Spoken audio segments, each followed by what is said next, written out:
Igat nagpabugnaw sa makusog nga hangin si Master John.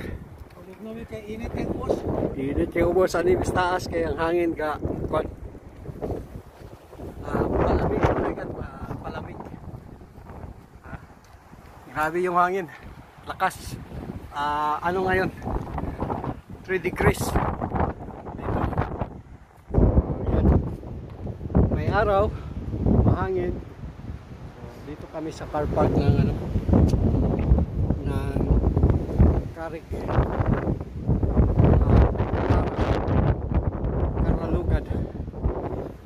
Karalugan Master. Huh? Karalugan car park. Yan na. Wala ko nung siya practice. Dugan daw siya waka practice pero mamaya muna siya lisod sa way mga practice kusog kayo mamaya.